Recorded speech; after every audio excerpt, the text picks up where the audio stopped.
warahmatullahi wabarakatuh. Alhamdulillah jemaah salat maghrib dimudahkan Allah, kita lanjut ngaji qasidah al-burdah yang ala barakah dari membaca kisah sejarah baginda Nabi sallallahu alaihi wasallam. La hadat Nabi Mustafa Muhammadin sallallahu alaihi wasallam wa azwajihi wa dzurriyyatihi jami'an akhana bi wa sallallahu alaihi wasallam. Syekh Hasan bin Abdul Samad kepada Rasulullah sallallahu alaihi wasallam. وشان ليس محمد البوزي اللهم انفعنا بما في الدارين. الفاتحة. أعوذ بالله من الشيطان الرجيم. بسم الله الرحمن الرحيم. الحمد لله رب العالمين الرحمن الرحيم مالك يوم الدين. إياك نعبد وإياك نستعين اهدنا الصراط المستقيم صراط الذين أنعمت عليهم غير المغضوب عليهم ولا الضالين. آمين. Ini kita selawatan dulu. مولاي صل وسلم دائما أبدا على حبيبك خير الخلق كلهم هو الحبيب الذي ترجى شفاعته لكل هول من الأهوال مقتحم. طارت قلوب العدا من بأسهم فرقا فما تفرق بين البهم والبهم. ومن تكن برسول الله نصرته إن تلقاه الأسد في أجمها تجمي. طارت takut, qulubul ida hati-hatinya para musuh, min ba'sihim karena kekuatan para sahabat, faraqan dengan takut yang sangat, fama tufarriqu maka hati musuh itu tidak bisa membedakan, bainal bahmi antaranya anak domba, wal buhami dan para pejuang-pejuang. Digambarkan, ini masih menjelaskan tentang bagaimana perjuangan para nabi dan para sahabat, kedahsyatan mereka di dalam pertempuran, kemudian keberanian mereka kepada musuh-musuh. Nah, ini kemudian digambarkan juga tarat qulubul aida min ba'sihim, hatinya para musuh itu takut dengan para sahabat. Dan ini termasuk mukjizat baginda Nabi sallallahu alaihi wasallam, adalah nusirtu birru'bi. Nabi dikasih pertolongan oleh Allah itu dengan ru'ab. Ru'ab itu artinya rasa takut dalam hati musuh. Coba, seandainya musuh tuh walaupun banyak jumlahnya, tapi kalau takut, gimana coba? Walaupun banyak, tapi mereka takut. Melawan satu orang, dua orang, tapi kalau takut ya takut aja. Itu diantara pertolongan Allah kepada baginda Nabi dan para sahabat. Itu dalam hati musuh itu dikasih rasa takut. Mereka jumlah lebih banyak, tapi Allah kasih rasa takut dalam hati mereka sehingga mereka ciut, tak berani. Ini gambarannya tarat qulubul aida min ba'sihim. Hatinya para musuh itu takut karena kewibawaan atau kedahsyatan para sahabat, faraqon dengan sangat takut. Sama tufarriqu sehingga mereka nggak bisa membedakan bainal bahmi wal buhami, antara anak domba dengan para pejuang. Mereka takut dengan para pejuang, sampai sama anak domba pun takut juga karena dikira para pejuang itu. Istilahnya takutnya tuh berlebihan. Takutnya berlebihan. Ada orang yang takut begitu sehingga segala macam dianggap seperti itu. Lihat tiang takut, lihat pohon takut. Ya, takut yang berlebihan. Saking takutnya. Dan memang seperti itu. Wa qadzafa fi qulubihim ar-ru'ba. Allah melemparkan rasa takut di dalam hati para musuh, yaitu orang kafir. Wa man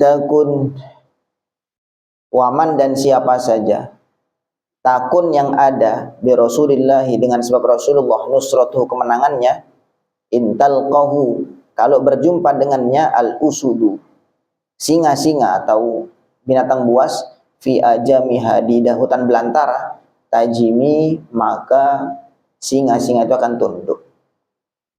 Siapa yang mendapat kemuliaan, siapa yang mendapatkan kemenangan sebab Rasulullah Shallallahu Alaihi Wasallam, maka bahkan sampai singa-singa dan binatang buas pun takut kepada dia. Allah berikan takut kepada dia. Jadi memang sudah Allah jadikan, siapa yang takut kepada Allah, Allah akan jadikan seluruh makhluk takut kepada dia. Tapi kalau orang tuh takut kepada selain Allah, ya sudah, Allah akan bikin dia takut terus dengan hal itu. Orang takut dengan binatang buas misalkan, maka dia akan terus takut dengan binatang buas. Dan begitu dia takutnya hanya kepada Allah saja, maka binatang buas itu Allah jadikan takut kepada dia. Ini kurang lebih begini. Man takun bi Rasulillahi nusratuhu.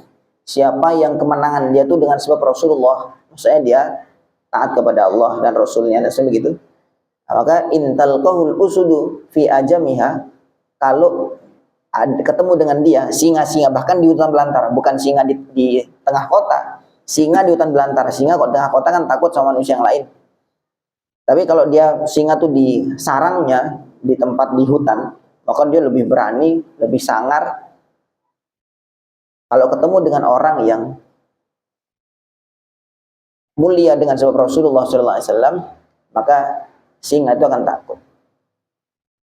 Lalu di India itu kalau tidak salah ada seorang ulama, kalau tidak salah namanya Syekh Mahmud Al-Hasan. Syekh Mahmud Al-Hasan ini beliau waktu itu dijajah Inggris, di India itu dijajah Inggris. Kemudian Syekh Mahmud Al-Hasan ini sama kayak di Indonesia itu kayak Syekh Hasyim Asy'ari gitu. Maksudnya menggalakkan untuk berjuang membela negara dan seterusnya begitu. Maka ini ditangkap, oh ini bahaya nih kalau ada orang ini nih. Nah, dia orator, orang alim dan wali, akhirnya ditangkap, gitu, dimasukkan ke dalam penjara.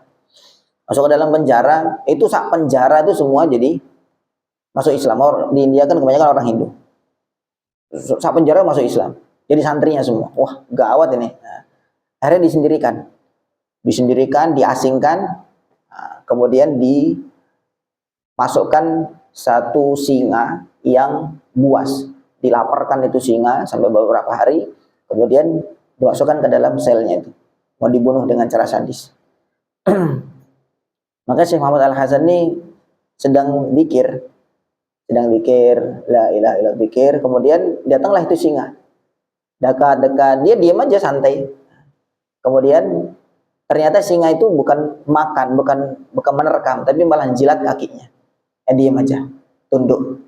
Ini orang-orang baru ini ya, baru mungkin berapa abad yang lalu lah.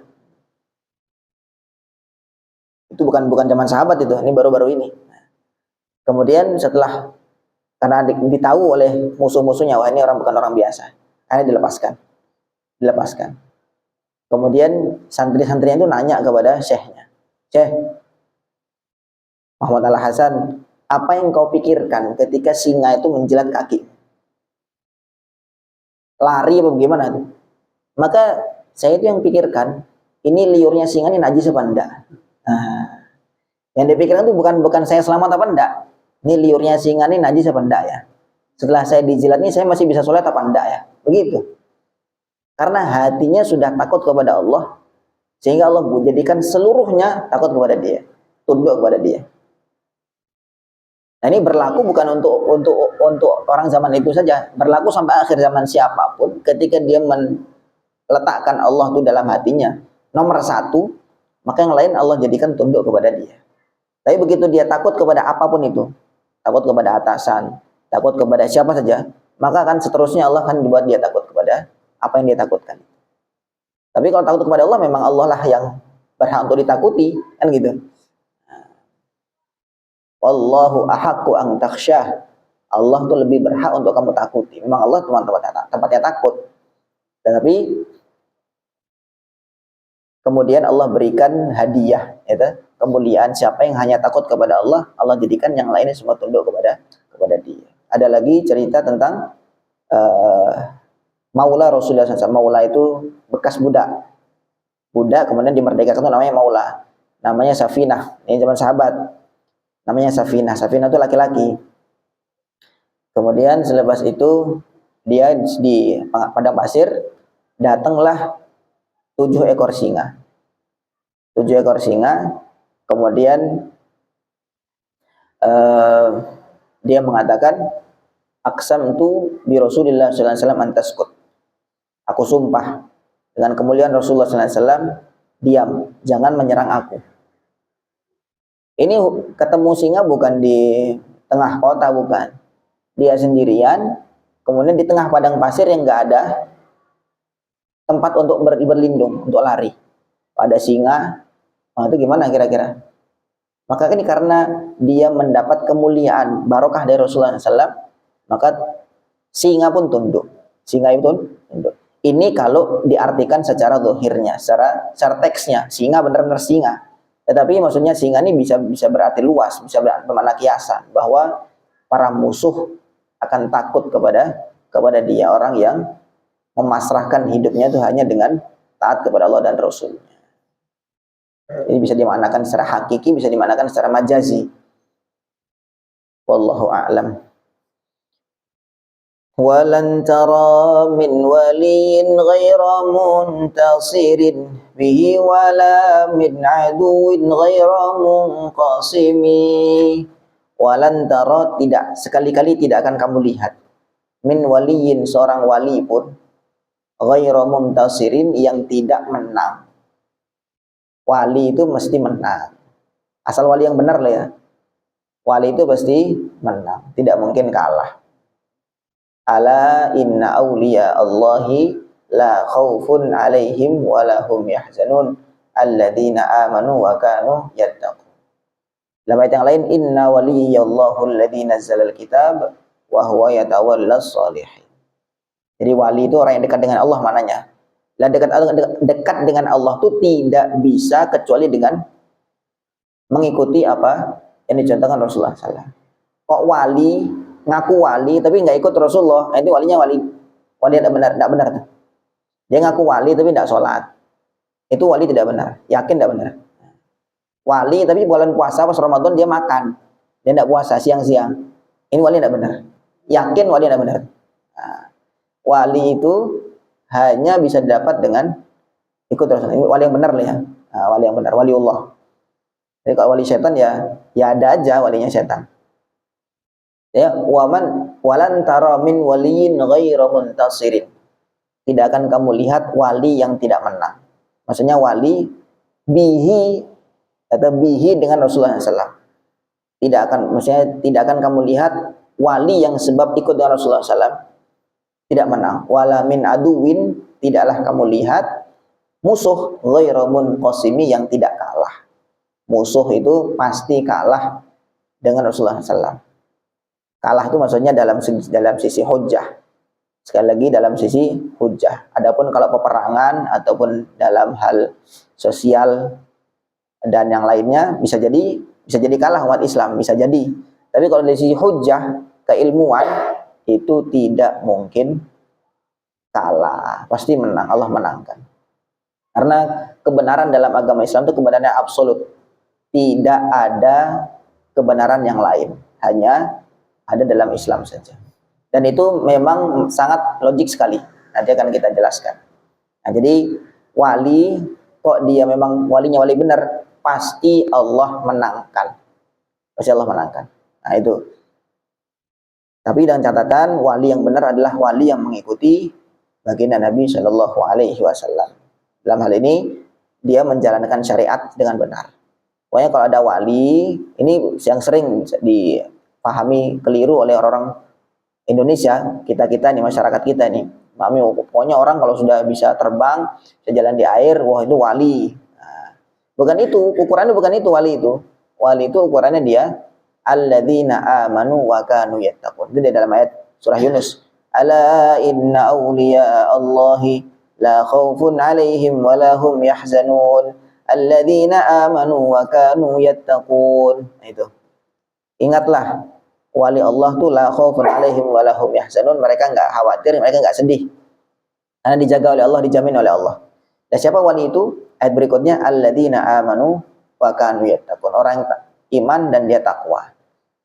Takwa itu gimana sih? Takwa itu yang menjalankan perintah Allah, menjauhi seluruh larangan Allah. Lalu kalau ada wali, dia ngakunya sudah bebas dari syariat, akhirnya boleh minum khamar, boleh begini begitu. Ini kemungkaran. Dia tidak takwa, berarti ini bukan wali. Itu penting jadi kita pahami. Wali, kalau dia buka aurat, dia nggak pakai baju dan seterusnya. Nah, ini melanggar syariat, maka ini bukan wali. Ini wali yang benar itu wali yang menjalankan syariat.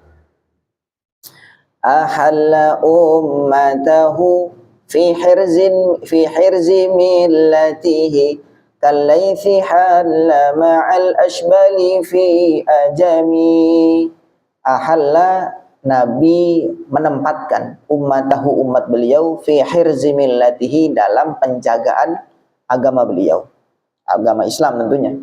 Kallaythi, seperti singa, halla, yang dia bersarang, dia bertempat, ma'al ashbali, bersama anak-anak singa itu, fi ajami, di hutan belantara. Singa itu kenapa nggak hidup di kota? Ya tentu nanti kalau hidup di kota dia jadi berburu di hiburan manusia. Maka untuk melindungi dirinya dan anak-anak keturunannya, maka dia tinggal di daerah pedalaman, di hutan belantara. Dan Nabi Muhammad SAW ini meletakkan, memposisikan umatnya itu dalam hirzimillah, dalam perlindungan agama. Maksudnya agama Islam ini, kalau kita betul-betul mendalami agama Islam ini, agama yang tidak bisa dipatahkan oleh pemahaman yang lain. Bahkan sering dibahas oleh para ulama. Seandainya Nabi Muhammad itu loh bukan Nabi, seandainya bukan Nabi, maka ajaran yang beliau bawa itu ajaran yang paling rasional. Ajaran yang beliau bawa itu ajaran paling rasional. Kenapa? Yang pertama, Nabi mengajak iman kepada Allah. Ya kan? Allah itu siapa sih? Allah itu pencipta. Nah sekarang alam semesta ini sebenarnya ada pencipta apa enggak sih? Kan gitu. Kan banyak sekarang jadi perdebatan. Ini sekarang zaman-zaman sekarang ini tren ateis itu sudah mulai ramai. Orang-orang sudah mulai meragukan adanya Tuhan seterusnya. Karena dengan berdasarkan sains segala macam. Padahal sebenarnya kalau dia menggunakan akal sehatnya, jadi Allah SWT memberikan perangkat untuk manusia. Yang mana perangkat itu justru membedakan manusia dengan makhluk yang lain. Apa itu? Akal. Afala ta'qilun, afala tafakkarun. Itu. Bedanya manusia dengan yang lain, ya manusia bisa berpikir, dia logik. Kemudian dengan akal itulah Allah jadikan perangkat ini untuk dia mengenal kepada penciptanya. Sekarang orang yang mengingkari adanya Tuhan, mengingkari adanya pencipta, maka dia tanya aja, ini HP ini lebih logis mana? Ada yang membuat apa dia menyusun dirinya sendiri? Apakah ada tiba-tiba komponen HP, baterainya, kabelnya, kemudian segala macam itu nyusun sendiri terbentuk jadi HP rapi seperti ini? Atau memang ada yang buat? Mana lebih logis? Oh pasti ada yang bikin, ada pabriknya dan seterusnya. Lah iya, kalau barang sekecil HP ini saja lebih logis ada penciptanya daripada ada penciptanya, bagaimana mungkin alam semesta ini ada tanpa ada penciptanya? Kan begitu. Jadi sifatnya Allah, sifatnya Tuhan itu yang pencipta. Nah kemudian sekarang banyak yang mengklaim Tuhan itu yang mana? Dan ini yang mengklaim sebagai Tuhan, yang itu mengklaim sebagai Tuhan. Sekarang Tuhan, oke, sekarang kita percaya alam semesta ini ada Tuhannya, ada penciptanya. Sekarang Tuhan yang mana yang benar? Banyak yang ngaku Tuhan kok. Ya begitu. Kemudian Rasulullah SAW membawa ajaran. Ini kita anggap saja seandainya Nabi Muhammad itu bukan Nabi. Gitu. Nabi membawa ajaran bahwa sifat-sifat Allah itu teringkas. Itu kalau kita bicara teolog panjang sekali, tapi teringkas di dalam surah Al-Ikhlas. Qul huwallahu ahad, Allahus samad, lam yalid wa lam yulad wa lam yakul lahu kufuwan ahad. Ini sifat Allah.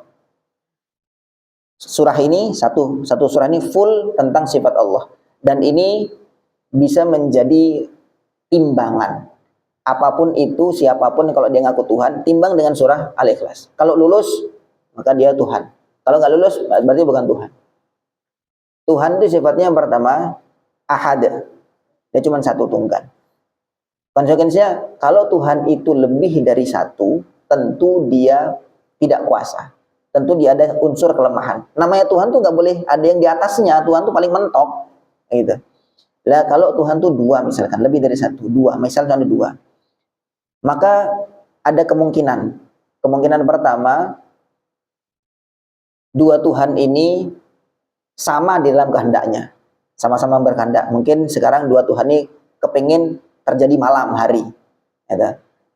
Maka terjadinya malam itu hasil dari kerjasama dua Tuhan. Namanya kerjasama itu namanya kelemahan. Namanya kerjasama itu kelemahan, gitu. Atau yang kemungkinan kedua, terjadinya yang kemungkinan kedua, dua Tuhan ini berbeda dalam kehendak. Yang satu kepengen siang, yang satu kepengen malam. Sekarang mana yang menang? Kan begitu. Pasti ada yang kalah salah satu kan? Ketika yang satu kalah, berarti dia lemah. Itu ketika yang kalah itu dikatakan sebagai lemah, sedangkan yang menang itu dia mengklaim sebagai Tuhan, dan ini juga sama-sama Tuhan. Katanya sama-sama Tuhan, berarti juga sama-sama lemah. Jadi begitu konsekuensinya kalau Tuhan itu lebih dari satu. Apalagi 3, 4, 5, 6 seterusnya. Nah, adanya Tuhan itu banyak menunjukkan dia lemah. Ketika dia satu, dia mengatur segalanya tanpa terkecuali. Itulah namanya kesempurnaan kekuatan. Itu yang pertama. Kemudian yang kedua, Allahus Samad. Tuhan itu saya ucap sebagai Tuhan karena nanti pembahasan bahwa Tuhan itu dinamakan siapa itu nanti. Nah, ini dalam Islam maka Tuhan itu dikatakan namanya Allah, huwallahul ladzi la ilaha illa huwa. Nah, kemudian Allah Tuhan itu sifatnya as-samad. Samad itu maksudnya apa? Seluruh selainnya butuh kepada dia dan dia tidak butuh kepada selainnya. Itu. Jadi semuanya butuh kepada dia dan dia tidak butuh kepada selainnya. Kalau ada Tuhan, dia ngaku Tuhan, tapi dia kalau tidak ada udara mati, kalau nggak makan mati. Emang bukan Tuhan, berarti masih butuh makan. Gitu. Ketika nggak ada makanan dia bukan Tuhan, lemah. Gitu. Nggak ada udara dia nggak bisa bernapas, maka dia bukan Tuhan. Ini bukan Tuhan ini karena dia masih butuh kepada yang lain. Oke, ada yang tidak butuh kepada udara, nggak butuh kepada makan. Nah, misalkan batu kan nggak butuh bernafas, nggak butuh makan, nggak butuh minum. Tetapi yang lain nggak selalu butuh dengan dia. Dia memang nggak butuh makan, nggak butuh minum, nggak butuh bernafas. Tetapi orang selain batu, selain dia juga nggak selalu butuh dengan dia, kan gitu. Makanya bukan Tuhan namanya. Namanya kalau Tuhan itu semuanya butuh bergantung kepada dia. Dan dia tidak bergantung, tidak butuh kepada apa. Maka Tuhan itu tidak butuh dengan tempat, tidak butuh dengan waktu. Dia di luar ruang dan waktu. Itulah Allah. Nah, kemudian lam yalid wa lam yulad wa lam yakul lahu kufuwan ahad, begitu. Allah tidak melahirkan dan tidak dilahirkan. Kalau sudah lulus terakhir walam yakul lahu kufuwan ahad, tidak ada satupun yang sebanding dengan dia, dengan Tuhan. Kalau masih bisa dibilang, oh Tuhan tuh kekuatannya seperti misalkan gajah dikalikan 1 miliar kali. Kalau gajah sudah dikalikan 1 miliar kali kekuatannya setara dengan Tuhan. Nah, itu bukan Tuhan namanya, itu bukan Tuhan namanya. Karena masih bisa disetarakan dengan selainnya.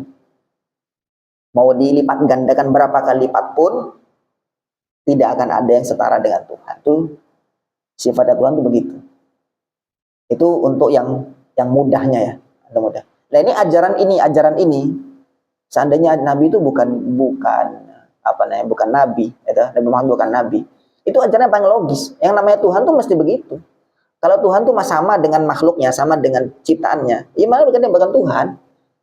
Ya sama berarti dia sama-sama makhluk, setara. Yang namanya Tuhan tuh dia jauh di atas ciptaan. Makanya ini dikatakan bahwa Nabi menempatkan umatnya tuh di dalam perlindungan agama. Ini kalau kita betul-betul memahami tentang agama Islam, maka subhanallah tidak akan mudah untuk dipengaruhi oleh yang lain. Kam jadalat kalimatullahi min jadalin fihi wa kam khassamal burhanu min khasimi. Kam jaddalat, berapa banyak mengalahkan kalimatullah, kalimat-kalimat Allah, min jadalin, berupa orang-orang yang berdebat fihi tentang Nabi Muhammad SAW. Wa kam khassamal burhanu min khasimi, berapa banyak bukti-bukti telah mengalahkan musuh-musuh. Kalimat-kalimat Allah maksudnya dalam Al-Quran itu berapa banyak sudah membungkam musuh-musuh. Sampai sekarang nggak ada yang bisa mengalahkan itu. Sampai sekarang sudah tantangannya sudah 1000 tahun lebih. Wa in kuntum fi raibim mimma nazzalna ala abdina fa'tu bi suratin mim mithli. Kalau kamu ragu dengan apa yang diturunkan kepada hambaku ini, Al-Quran ini, silakan datangin coba, silakan ditantang nih, gitu. Fa illam taf'a wad'u syuhada'akum min dunillah in kuntum shadiqin. Kamu panggil semua yang selain Allah, ya, mau malaikat kayak mau jin, mau semuanya yang paling pakar-pakar dalam bahasa, dalam apapun itu, silakan datangkan satu surah seperti Al-Qur'an. Maka tidak ada yang mampu. Wa kam khassamal burhanu min khasimi. Bukti-bukti yang rasional juga tidak bisa dibantah oleh musuh-musuh. Nggak terbantah, nggak terbantah. Mau berapa banyak pun. Maksudnya bukan tidak ada yang nantang, banyak yang nantang, tetapi tidak ada yang bisa membantah itu. Kafaka bil ilmi fil ummi mu'jizatan fil jahiliyati wat ta'dibi fil yutumi. Kafaka, cukuplah untuk engkau wahai Muhammad, bil ilmi, dengan ilmu, fil ummi, dalam kondisi ummi, dalam kondisi yang tidak bisa baca nulis, buta huruf, mukjizatan, sebagai mukjizat. Cukuplah sebagai mukjizat bagi engkau wahai Nabi, engkau memiliki ilmu sedangkan engkau itu ummi, sedangkan engkau itu buta huruf.